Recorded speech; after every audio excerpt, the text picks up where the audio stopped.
Nós recebemos no estúdio o endocrinologista João Erni Scarparo Sório.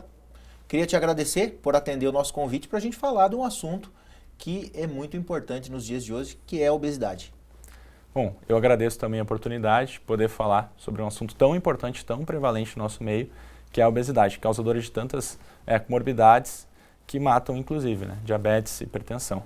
A gente vê, tu citaste a questão do diabetes e da hipertensão, que são doenças, vamos dizer assim, mais populares. Mas a obesidade, ela vem comendo pelas beiradas e é motivo de uma preocupação de uma grande parte da população. Por que a obesidade se tornou uma doença? Então, hoje em dia, realmente a obesidade se tornou uma doença porque ela é a causadora de muitas vezes do diabetes, da hipertensão. O obeso ele tem mais resistência à insulina, então vai ter maior propensão a ter o diabetes. Tem mais um aumento do volume sanguíneo, pelo aumento do peso, e também tem uma incidência maior de hipertensão. Então, realmente é um problema de saúde pública, é muito frequente e tem que ser tratado com muito respeito e atenção. A gente não pode olhar, então, para pessoas que tenham esse problema como aquelas pessoas assim, eu me alimento mal ou não faço exercício físico. Então, esse olhar, ele já passou, está bem fora dessa questão apenas de alimentação, de exercício físico. Sim, com certeza. Hoje em dia, aquela frase, eu sou obeso, eu sou gordinho, mas eu sou feliz. Hoje em dia a gente sabe que não é bem assim, porque no futuro aumenta muito a chance dessa pessoa vir a desenvolver uma pressão alta, hipertensão, o diabetes, dislipidemia, colesterol alto. Então, é uma questão de grande preocupação e tem que ser tratada com seriedade. Aonde é o ponto para a pessoa ser constatada como obesa? Então, o IMC a partir de 30 já é considerado obesidade. O normal, digamos assim, é de 18 a 25. De 25 a 30 é o sobrepeso e acima de 30 é a obesidade. O IMC ainda é a referência correta para se determinar? Sim, o IMC ainda é a referência correta. Ela é um método de triagem. Tem algumas falhas, por exemplo, o paciente que é muito musculoso, ele vai ter um IMC maior, não necessariamente ele vai ser um obeso. Mas para triagem, em questões populacionais, ele é um bom método e ainda é usado. Fala-se muito, e a gente vê de uns anos para cá, uma preocupação maior nos homens, que é a questão da circunferência abdominal. Isso realmente é um indício de que algo está em risco ou é mito? É um indício tanto nos homens quanto nas mulheres, definido como nas mulheres acima de 88 e nos homens acima de 102, é um critério que aumenta o risco cardiovascular e faz parte da síndrome metabólica. O que é a síndrome metabólica? HDL baixo, aumento de triglicerídeos, pressão alta e também a circunferência abdominal. Então, esses critérios entram como aumentando o risco cardiovascular e tem que ser considerado sim, até porque a circunferência abdominal é mais às custas da gordura visceral, que é uma gordura que também aumenta o risco de ter algum evento cardíaco, por exemplo, um infarto. Quais os problemas mais comuns que são decorrentes da obesidade? Então, hipertensão, dislipidemia, depressão, diabetes, esses são os principais. Depressão também? Também. O obeso ele tem uma taxa maior de depressão. E hoje em dia se estuda muito a relação da obesidade com o câncer. Sabe que os pacientes obesos ele tem um risco maior de ter câncer. Por isso que geralmente, ou em grande parte dos casos, de alguém que passa por um procedimento bariátrico, por exemplo, é importante fazer o tratamento psicológico desse paciente? Sim, com certeza. Até para indicar o tratamento da cirurgia bariátrica, tem que ser passado por várias especialidades. Uma delas é o acompanhamento psicológico. Independente do grau da obesidade, é claro que de um nível para frente vai se pensar numa cirurgia bariátrica. Um paciente que não necessita de um procedimento como esse, aonde inicia, como é que é feito esse tratamento? Então, tem um ponto bem definido na literatura sobre isso.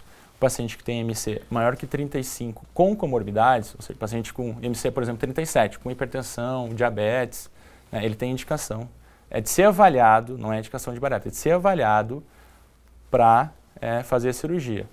IMC acima de 40, mesmo que sem nenhuma comorbidade, mesmo que o paciente não tenha colesterol alto, ele tem indicação de ser avaliado para a cirurgia bariátrica. Como é que é essa avaliação? Então, o paciente chegou, né, tem acompanhamento por no mínimo 2 anos com dieta, alimentação, exercício físico. Se no final de 2 anos não adiantou, realmente é para se pensar e comecem as avaliações para ver se o paciente é um candidato para a cirurgia ou não. Então, antes de pensar na cirurgia bariátrica, a gente sempre tem que focar na questão da dieta, exercício físico, né, e todas as medidas comportamentais. Esse é o mais importante.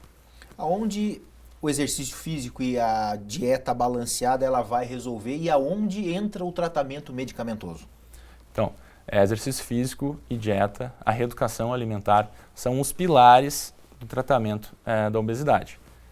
Para os pacientes que isso não adianta, a gente pode lançar a mão de medicamentos, né, mas somente quando necessários. Por exemplo, o paciente que tem a compulsão alimentar, ele não consegue parar de comer. Realmente é uma coisa que ele não controla. Eu posso lançar a mão de um remédio que melhore essa parte. Ou o paciente não se sente saciado, ele come até não poder mais. Posso usar um remédio que melhora essa parte.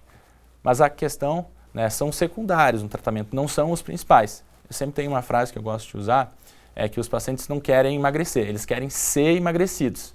E não é bem por aí. Fazendo um tratamento certo, com motivação, com exercício, com dieta, o resultado é bem bom.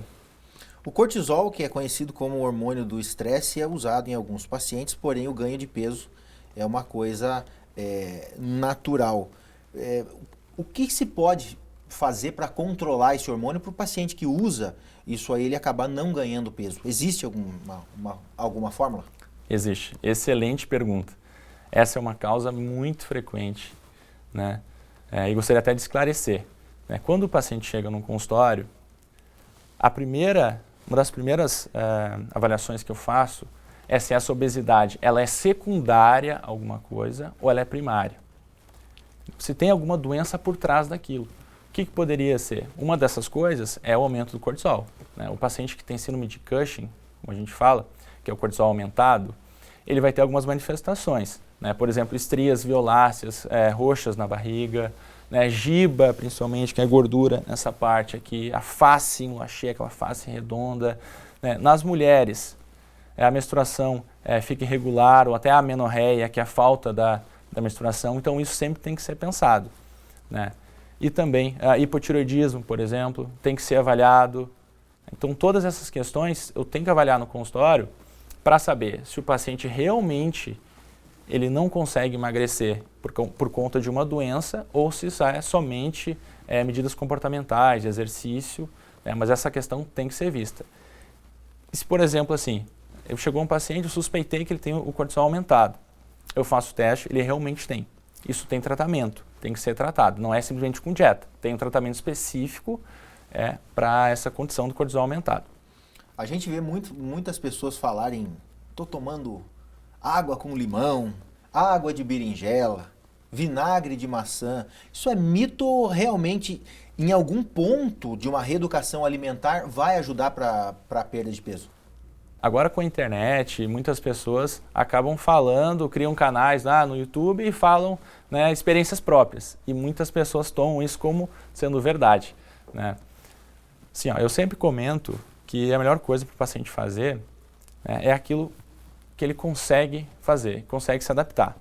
Por exemplo, o limão tem algumas evidências, né? Ele é uma fruta que tem a quantidade exata que o paciente precisa de vitamina C por dia. E também tem propriedade de ser um alimento termogênico. Ele ajuda o paciente a queimar caloria, né? Mas essa ajuda não é a suficiente simplesmente, vou tomar limão aqui e pronto. Não vai substituir uma caminhada, por exemplo. Não. Esse efeito termogênico dos alimentos é em torno de 3 a 4% do peso. Então, assim, é muito pouco. Tem especialistas que comentam que isso aí é tão secundário que não vale nem ser tratados. Eu, particularmente, sempre indico os alimentos que ajudam também, principalmente, a saciar o paciente. A gente vê que ao longo dos anos, algumas coisas elas vão se desmistificando, como o caso do ovo, por exemplo. Até uns anos atrás, não podia se comer 2, 3 ovos num dia. Hoje essa questão mudou. Primeiro, é uma realidade que o ovo hoje ele deve ser consumido. Claro que tudo que é em excesso acaba prejudicando. E quais são os alimentos que as pessoas que estão num processo de emagrecimento ou que precisam têm que evitar? Então, excelente pergunta. Realmente, o ovo tem essa característica de ser vilão a mocinho. Até uns anos, ele era considerado o vilão, agora é mocinho. Né, que viram que realmente não prejudica tanto, que os pacientes que comem ovos não aumentam tanto o colesterol. Né, inclusive, alguns até mantêm e outros baixam. Então, não tem relação. Né, os principais alimentos vai depender do tipo de dieta que o paciente fizer. Toda dieta que tiver um desbalanço calórico, que o paciente ingerir menos do que gastar, ele vai perder peso. Né? Então, vai depender do tipo de dieta que seguir. Se vai ser a low carb, né? Se vai ser a zero carb, se vai ser a dieta dos pontos, se vai ser a dieta paleo, se vai ser a dieta do Mediterrâneo. Por exemplo, na dieta low carb, o paciente tem que evitar os carboidratos. Na dieta dos pontos, é por pontos de alimentação, como fala o nome. Então, ele vai ter alguns alimentos que ele vai somar mais pontos, mas não vão poder ser evitados. Na dieta paleolítica, é a base de carnes, de peixe, carne vermelha. Na dieta do Mediterrâneo, não tem muita carne vermelha. Então, vai depender do tipo da alimentação, do tipo da dieta que o paciente for seguir. Quando eu faço uma dieta no consultório, eu não utilizo alguns modelos, eu faço o tipo de dieta que o paciente consegue seguir. Personalizado para cada tipo de problema. Personalizado. Uma questão que o paciente sempre relata para mim, assim, eu fui e consultei em tal lugar, e aí me tirou tudo, eu não consegui fazer, e aí larguei. Isso é muito frequente. Então, é uma coisa que eu sei que não dá para fazer. Fazendo uma alimentação balanceada, né, com proteínas, carboidratos, gorduras, um pouco de cada coisa, consegue-se chegar num consenso que o paciente vai conseguir fazer e vai conseguir perder peso. É notório que algumas pessoas, ou uma grande parte das pessoas, tem dificuldade para perder ou até manter o peso de uma certa idade para frente.